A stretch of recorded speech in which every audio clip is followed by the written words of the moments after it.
Welcome to another episode of Practical Astrology for You. I am your friend Tapan. Today I will be discussing India's horoscope. Many astrologers have done that previously. I will be doing it in my own ways. So, to start with, everyone knows that India got independence on 15th August 1947, and we consider the time as 12 am in the night and the place of birth as New Delhi. So the ascendant becomes Taurus, Rahu is posited in the first house and Ketu in the 7th house. So the 7th house becomes Scorpio sign, the 2nd house becomes Gemini sign, Mars is posited out there, the 4th house is Cancer sign, Venus, Moon, Sun, Mercury and Saturn are posited out there. And 4th house is the Leo sign, it's empty. 5th house is Virgo sign, it's empty. 7th house is Libra sign, Jupiter is posited out there. And as I have told earlier, Ketu is posited in the 7th house, Scorpio sign. 8th house is Sagittarius, 9th house is Capricorn sign, empty. 10th house is Aquarius sign, empty. 11th house is Pisces sign, empty. 12th house is Aries sign, empty. So we start with the ascendant lord, means the first house lord. It is Venus. It is posited in the 3rd house, which is combust. So when a planet becomes combust, that shows the weakness of that planet, means the Lagnesh lord has become weak. So we can see the position of India at the time of independence. We had a very weak position. So that shows. On top of that, since the ascendant lord is in the house of valor, so there's an abundance of valor, it's for no doubt, and it shows a lot of wealth also. Then on top of that, because since the 3rd house, the 3rd sign, the 3rd house is for Gemini sign, though it's the sign is out here is Cancer, but it is considered as Gemini, so it shows duality, means the 3rd house shows the quality of duality. So if the first house goes to the first house lord goes to the 3rd house, it shows means 2 wives, chances of 2 wives. So India got 2 wives. How? Pakistan and Bangladesh. So, and since I told you all that it is weak, the position of India is weak, since Venus is combust. But since even if that is combust, but it is placed along with Sun, Saturn, Mercury, Moon, so it has become strong. That house has become strong. So those other planets are giving strength. So we will be talking about those things also. So starting and then moving to the next house, that is the 2nd house. Mars is posited out there, which is the lord of the 7th house and the 12th house, which is not so good. So financially also we can see the position, means India's luck started shining once Mars Mahadasha started actually, and it will be starting after this, I think 24, 27, I don't remember the date. Now it's Moon Mahadasha is going on, so our luck will start from that time when Mars Mahadasha will start.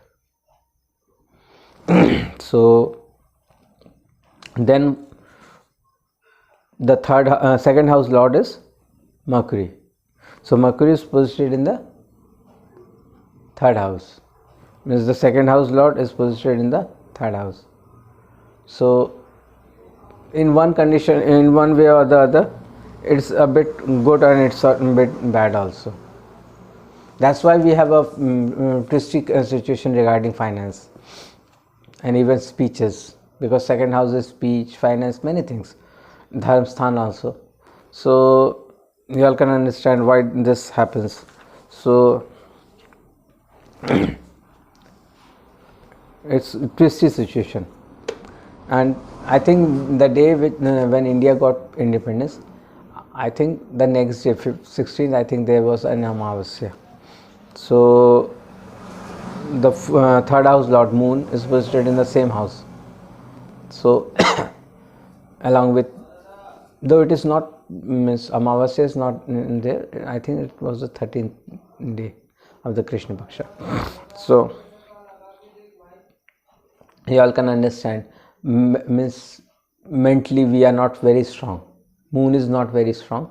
So mentally we are too weak actually.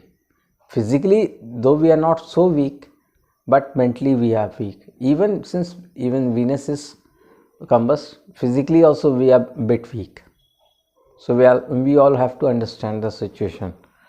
So then the fourth house Lord is Sun, which is well placed in the third house, house of valor.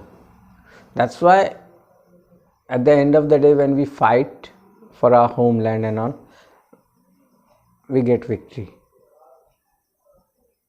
That's how I predict things. And since the Lord of the fourth house is Sun, somehow we are being saved.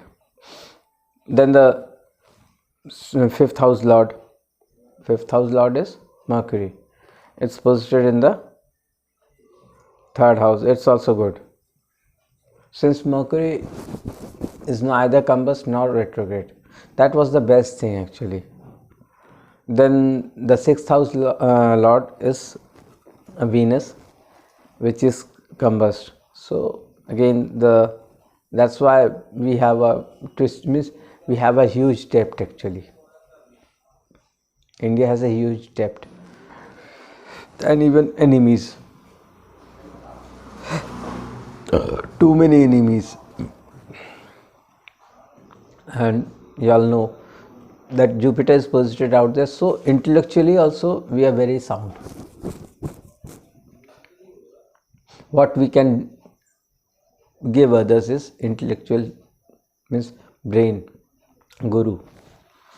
So though that Jupiter is the lord of the 8th house, that's why India is rich in those things, occult science and all, in that sphere.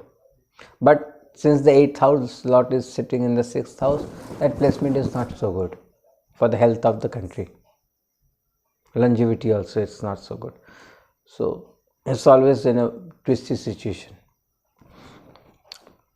Then 7th house, Ketu is placed. So Ketu actually doesn't make too many friends actually.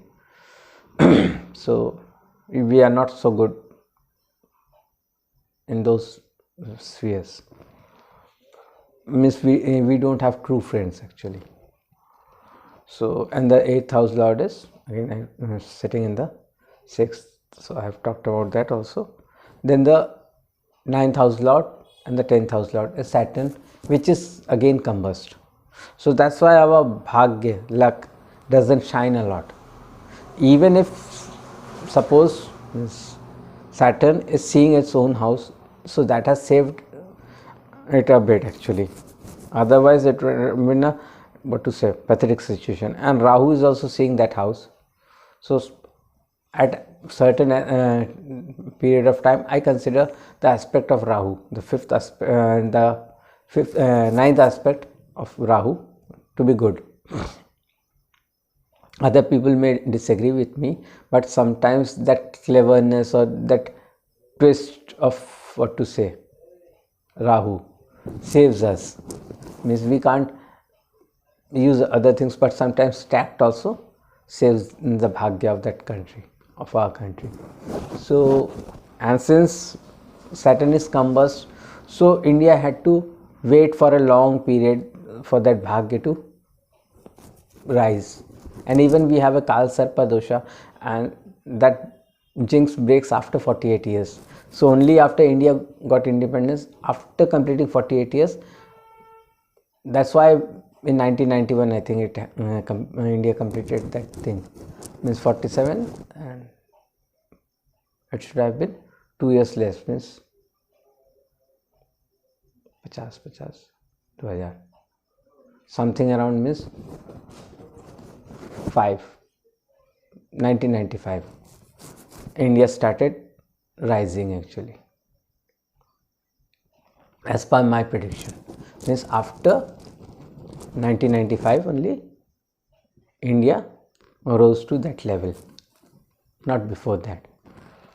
So when I think Manmohan Singh came actually, I think after that period. No, Narasimha Rao came and Manmohan Singh was the finance minister. At that time liberalization took place. So it was not because of, it was a horoscope of India which created that atmosphere, because that Kal dosha had been completed, that cycle has been completed, that's why. So whosoever is taking the credit, I am not concerned about, I am not politicizing the situation. So that's why it happened. And since Saturn is the lord of 9th house and 10th house, so things get delayed in that sense also. Our bhagya is very slow moving bhagya. We can't rely on our bhagya, and even we have to work a lot, work harder to succeed, because the 10th house lord is Saturn itself, and that also is combust. So the 11th house lord is Jupiter, which is posited in the 6th house, means the lord of profit is sitting in the house of debt. So whatever profits India earns, those profits go to repay our debts, and you all know that's very much true. So that's the situation. Then the 12th house lord is Mars, posited in the 2nd house. So expenses lord is sitting in the saving house. So whatever we are spending, expenses, that becomes our savings also in the long term. And that's regarding land, that thing becomes land actually. So somehow you all will be understanding the thing, that's how India is. So the our bhagya will rise once moon mahadasha completes. After that Mars mahadasha will come and our bhagya will start giving fruits. So wait for that Mars mahadasha of India. That's my prediction.